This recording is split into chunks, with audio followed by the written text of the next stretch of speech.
Bueno, agradecerles mucho la posibilidad de que estén aquí. Yo los llamo colega porque ya por el año 2008, cuando, de hecho lo son, en el año 2008, cuando nació Valor, recuerdo que, bueno, tocó con otros colegas conocidos también como Julio Sotelo y como Javier Luna, ser el primer trío que iba a trabajar con proveedores de Loma Negra a Olavarría. Y fuimos con, estoy diciendo un poco de historia, me sabrán disculpar, pero bueno, fuimos con la entonces coordinadora del programa, que se llama Celina Caseta, y los cuatro a trabajar allí. Era toda una novedad, todo un desafío, pero nunca he perdido ese gusto y esa pasión por el tema del trabajo en el terreno como un practitioner. Así que bueno, agradecerles que estén aquí. Las presentaciones ustedes saben que son informales, así que saben que sus hojas de vida están en las convocatorias que hemos hecho. Y bueno, también este trío de profesionales tiene una particularidad porque Cintia todavía no ha trabajado en Valor aún, digo yo, ¿no? Lo cual no descartamos que lo pueda hacer, pero es un gusto tenerla porque también queríamos dar como esa posibilidad de charlar cosas comunes de profesionales que trabajamos en terreno en temas empresariales y en temas vinculados con la comunidad, y que no necesariamente sean de consultores que hayan tenido alguna experiencia en Valor. Laura de la primera hora con nosotros, no quiero decir más nada. Bueno, y Gonzalo con muchas particularidades muy positivas. Él en alguna medida ha liderado un proceso que hemos tenido hace algún tiempito, que es el trabajo con más de 40 concesionarias de la red de Toyota en el terreno, de trabajo en terreno en muchos condimentos. Así que bueno, espero que la charla, breve, pero bueno, fructífera al fin, sea interesante para todos. Así que bueno, preguntarles así abiertamente a cada uno de ustedes, ¿qué nos pueden contar de la actividad? De esta actividad que es noble, que yo digo que es noble, pero que tiene a veces como un preconcepto, ¿no? Como tantas cosas en la vida, ¿no? Parece que el consultor es alguien que está siempre buscando clientes, y con lo cual, bueno, no tiene nada de malo, porque si de eso trabaja, me parece que tiene que hacerlo, ¿no? Pero digo, ¿cómo se llevan con la profesión? ¿Qué lecciones han tenido en el trabajo en el terreno con estas empresas con las que han podido trabajar en estos años? Laura.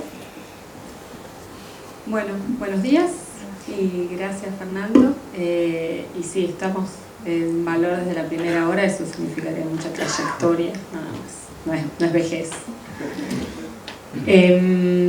Creo que sí, que la tarea de consultor, desde mi punto de vista, es fascinante por el hecho de que uno aprende y conoce y genera un montón de empatía. Tenés que trabajar generando empatía con los demás para poder iniciar un trabajo fructífero. Sin esa relación con el otro de trabajar juntos, de generar confianza, es imposible avanzar. Estoy de consultora ya desde el año 2005, habiendo salido del sector privado para tener una consultora con una socia. Y bueno, empezamos con todo este tema desde ese lugar, ¿no? De empezar a generar confianza con empresas y darles una mirada diferente. No sé si a veces decimos que es desde afuera, ¿no? Que el consultor tiene esa mirada externa, pero primeramente me parece que hay que conocer ese otro con el cual estamos trabajando en profundidad para poder que esa mirada de afuera o comparada con un bench que uno puede hacer a lo largo de los años, poder ayudar y colaborar para generar mayor valor a cualquiera de las actividades con las cuales estemos trabajando. Cintia, contanos algunas barreras, algunos desestímulos. ¿Qué te parece que en este trabajo tan particular, cómo tenemos que trabajar esos temas, ¿no? Esos preconceptos, esas barreras que van surgiendo, digamos, cada vez que queremos trabajar en un tema como el que nos ocupa? Bien, lo voy a mirar a él, pero los saludo a todos y agradezco mucho a Amia al programa Valor por la invitación. A ver, primeros comentarios. Yo viví como cliente del programa Valor a sus inicios desde Telecom, así me acuerdo los primeros tiempos también de AMIA y del programa Valor. Trabajé 34 años en ámbito corporativo y solamente 10 meses a cargo de un equipo de agencia que nosotros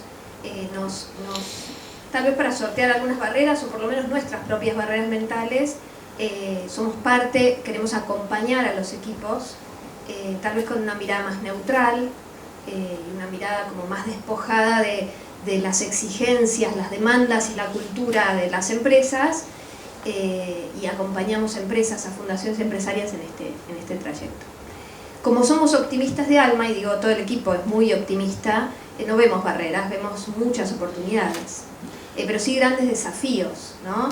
En la labor, la primera exigencia para nosotros es entender la industria, porque trabajar en la cadena de valor, trabajar en la integración de estrategias de sostenibilidad con la estrategia del negocio, se entiende cuando uno entiende la industria. Entonces es estar estudiando permanentemente sobre nuestra propia labor, sobre el sentido de la sostenibilidad y sobre las variables del negocio, las variables macro, las cuestiones de mercado. Eso me parece que es un desafío. La otra, como gran oportunidad, es construir redes. Ustedes, bueno, todo en este ámbito nos habla de integración y de fusión y de construcción de redes.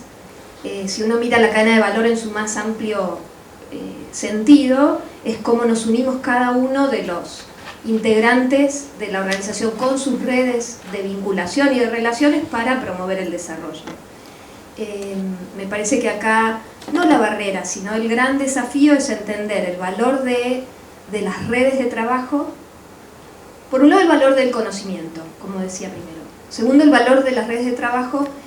Y por último, no es una barrera, pero sí es un gran desafío, es todo esto tiene sentido si podemos contribuir al desarrollo. Si estamos hablando de empresas, estamos hablando de crear valor, estamos hablando de mejorar la sostenibilidad económica, social y ambiental, lo podemos hacer en un contexto en que podamos combatir la pobreza, promover nuevos modelos de desarrollo y, como decía Bernardo, tal vez generar nuevos modelos económicos y ahí tenemos que ser parte de ese equipo. Entonces tenemos que conocer, tenemos que actuar en red y tenemos que tomar conciencia de los nuevos modelos. O sea, es un profesional que tiene competencias diversas, ¿no? O sea, tiene que tener esa capacidad, digamos, de mediar, pero también de gestionar en alguna medida. Muy interesante. Gonzalo, contanos un poco en la experiencia de Toyota y todo ese año de trabajo profuso, algunas lecciones aprendidas. ¿Qué te dejó el paso por esa experiencia con las concesionarias? Fernando, gracias. Primero, gracias por la invitación.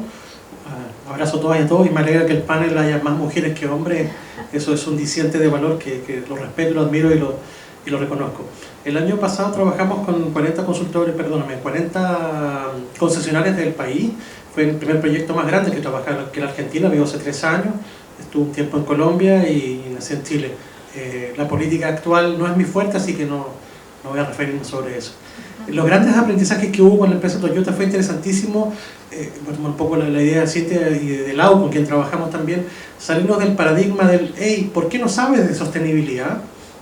Y ¿por qué no sabes de lo que vamos a hablar? Y empezamos a entender que estas personas y en las organizaciones había dos conversaciones. Unas conversaciones matriciales en la gerencia de responsabilidad social y sustentabilidad, que no siempre bajaba o subía la información a los concesionarios locales también con sus particularidades. En mi caso estuve en Ushuaia, precioso además del lugar, pero entender también la realidad regional, la realidad provincial, de los recursos que tienen las personas también, humanos, profesionales, es bastante interesante. Dos, una apuesta bastante interesante de Toyota, del liderazgo de Toyota, para que la organización no solamente fuera líder en su sector, lo pueden ver en el índice de Merco y en otros indicadores también. Esta semana también recibió un premio Toyota, muy merecido por supuesto, más allá del volumen de venta que tiene el producto o servicio, pero también cómo atreverse a liderar otros temas, y me quedo un poco más con eso. las empresas que han nombrado, no es casualidad y es un tema de coherencia también, en que los ejercicios los desarrollan de alguna manera a partir de la coherencia. Es decir, no es suficiente que la gerencia, voy a usar una analogía que el filósofo Fernando Pasarelli me dijo alguna vez, Dios está en todas partes de la Argentina, pero atiende en Buenos Aires. Cosa que le encontré toda la razón, y probablemente en Bogotá, y probablemente en otras partes. Pero me encantó esta lógica de salir a las regiones, salir a las provincias, y armar conversaciones en las provincias donde empezar a involucrar su grupo de interés.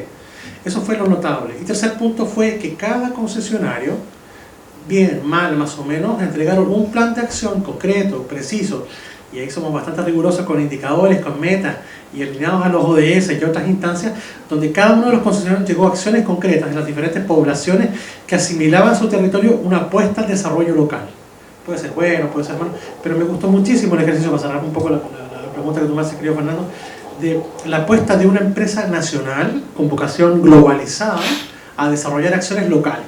Entonces ahí es donde se empieza a ver todas estas acciones de la cadena de valor, cómo involucra, cómo compromete, cómo seduce a las comunidades locales también, no solamente en sus postventa, en sus ventas, en sus acciones, sino que también sus diferentes grupos de interés que lo empiezan a ubicar, a desarrollar, creo que fue eso. Y cuarto, el desafío más interesante es la gestión del conocimiento, que fue un poco también para el equipo de valor, donde nos hacíamos preguntas aburridas que no siempre están en la mesa. ¿Qué podemos mejorar? ¿Cuáles fueron los aprendizajes fallidos, como hacer un PNL? ¿En qué nos equivocamos? ¿Qué vamos a aprender? ¿Qué vamos a desaprender? Permítame un poco lo decirte aquí. A veces las y los consultores tenemos la palabra, y más los que nos sentamos acá adelante, y aprender a reescuchar a las personas de otra manera. ¿Qué es lo que necesitan? ¿Qué es lo que quieren? ¿Qué es lo más práctico? Perdóname si le hago un segundo, pero es más fácil decirle a la empresa de usuaria, hagan esto, versus decirle, ¿qué es lo que quieren que pase? Porque ustedes se van a quedar acá en Ushuaia los próximos 10 años desarrollando temas. Ellos trabajaron con un tema de discapacidad que yo no lo vi prioritario, pero para ellos fue un tema y avanzaron en eso, y están avanzando. Es decir, ¿qué es lo que necesita tu organización? ¿Qué es lo que vas a apoyar? ¿Qué es lo que vas a desarrollar? Creo que fueron sintéticamente algunos aprendizajes. Gracias, Gonzalo. Sí, me hacías acordar, bueno, nosotros tenemos un registro activo de algo así como 100 consultores y capacitadores. Esto tiene que ver con territorialidad, digamos. Al estar con Toyota fuimos a trabajar en 23 provincias de las 24 que tiene el país. Y también tiene que ver con disciplinas, o sea, es un equipo claramente interdisciplinario. Y una cosa que hemos en estos 10 años trabajado mucho, insistido mucho, es en la noción de dejar capacidades instaladas. Que no sea el consultor o el capacitador el portante de punta a punta de los saberes y de las capacidades, sino que tenemos que dejar funcionando positivamente, por así decir, el proyecto. Y eso es un enorme desafío muchas veces. A veces ustedes saben que los tiempos de todo esto, yo siempre digo que es una trampa, ¿no? Nosotros decimos sostenibilidad es un tema de largo plazo y después queremos hacer un programita de 2 meses, ¿no? Entonces, bueno, obviamente nos encontramos siempre con esas limitantes, pero el punto es, hemos siempre hecho un énfasis muy fuerte en esta noción. Yo le quería preguntar algo, a ver quién lo quiere responder, aprovechando que estamos solos y nadie nos escucha acá en este ámbito tan de confianza. Cuando uno trabaja con empresas y con, por ejemplo, proveedores o distribuidores, en el caso de las concesionarias, ¿cuánto del trabajo es puertas afuera y cuánto del trabajo es también con la empresa? Las empresas permiten modificar sus planes, escuchan en el diseño o simplemente dicen esto es lo que quiero que implementes. Bueno, con la experiencia de valor nos encontramos con una gran variedad como todas, ¿no? Como todas las organizaciones, pero en valor particularmente hay empresas también de diferente envergadura y eso también cambia mucho a la hora de apoyar la gestión interna. Creo que efectivamente todo parte por la gestión interna y he tenido experiencias en empresas unipersonales con 8 empleados y un dueño, en lo cual creí no iba a poder avanzar en nada en temas de sostenibilidad cuando su mayor problema era generar otra gran cantidad de clientes. Pero bueno, justamente eso fue lo que dio el puntapié inicial para que esta persona forme un equipo de trabajo dentro de su organización y no sea él solo el que lidere esto. Y fue un desafío para él tomarlo en cuenta, pero sí lo toman en cuenta. Y le generó muchísimo mayor valor a esa organización y el aplauso de la empresa, ¿no? que lo invitó a formar parte de Valor también.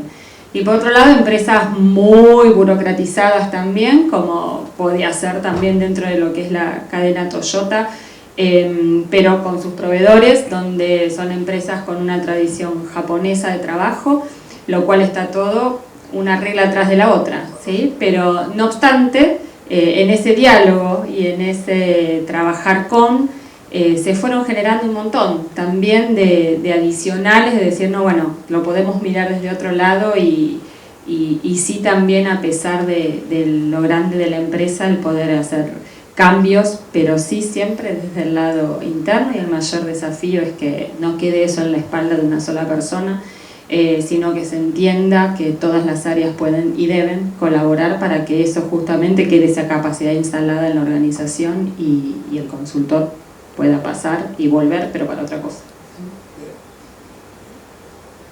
¿Alguien más quiere sobre el punto? ¿Sí, decir algo? Tal vez brevemente dos cosas. Uno, va a depender de la capacidad de convencimiento, usa esa palabra, y de argumentación quien dirige el área. Ella o él que dirige el área, que tiene una apertura de mente, no en viajes ni en tarjetas de crédito, sino en conocimiento, en apertura globalizada, va a entender que estos temas sí son prioritarios, más allá que te diste una norma, una guía, una foto, un premio, etcétera, etcétera, etcétera. Estos temas, me parece que en la medida en que la cabeza, o quien es cabeza del equipo, o quien es cabeza de la organización, toma la decisión, ayuda muchísimo más. Creo que es fundamental esa capacidad de escucha, de entender que estos temas son prioritarios, necesarios, medibles, cuantificables y verificables de acción. Dos, también tiene que ver con los otros temas que le vas planteando. Coincido con Lau, que cuando he trabajado con pymes, a veces la capacidad de, y me sonríe un poco, la capacidad de escucha es más abierta, pero también una cuota de verdad que te asignan, casi como una chaqueta de Superman, que crees que le vas a cambiar cosas y lo que vas a decir es así. Un efecto de confianza en el subte, acá cuando me subo al subte para llegar a la facultad de medicina es porque me va a llevar. Entonces creen que el consultor o la consultora te va a llevar a un estadio ideal, por decirlo a un lado, que esto es de equipo. Y desafortunadamente un aprendizaje también es que queda en la persona. No, esto es de María, Juanita, esto es de Claudia, esto es de Pedro, y aquí nadie más se mete. Como si el tema de la sustentabilidad fuese de una persona y no fuese un tema de equipo. Creo que el aprendizaje para las organizaciones, las que van paso más adelante en cadena de valor y avance esto, tiene que ver con que lo entiende que es un equipo el que trabaja. Si hay un doliente o una responsable, tiene que ver sí o sí, porque si no se convierte esto en una fiesta, en un asado entretenido, y todos ponemos y nadie lleva nada. Entonces tiene que haber dolientes o responsables para que pasen cosas. Pero también, insisto, pasa eso que esta persona quieren que haga magia, que de alguna manera pasen cosas cuando es del equipo, y ahí está un poco el desafío. Un solo comentario. Dentro de la empresa es dificilísimo. En las culturas, los intereses, las prioridades, no tenemos tiempo, lo quiero hacer pero hasta acá, en esto no nos podemos meter. La verdad es que vos antes preguntabas de barreras y la segunda pregunta se vincula con lo mismo. La tarea de los equipos de sostenibilidad ciertamente es ir rompiendo esas barreras, ir generando toma de conciencia e ir evangelizando, y esto no es secreto para nadie, pero sí trabajamos desde una dificultad y sobre todo de la generación de capacidades dentro de las mentes de las personas para que vayan encontrando estas oportunidades e ir visualizando riesgos e ir eligiendo empezar a gestionarlos para bien.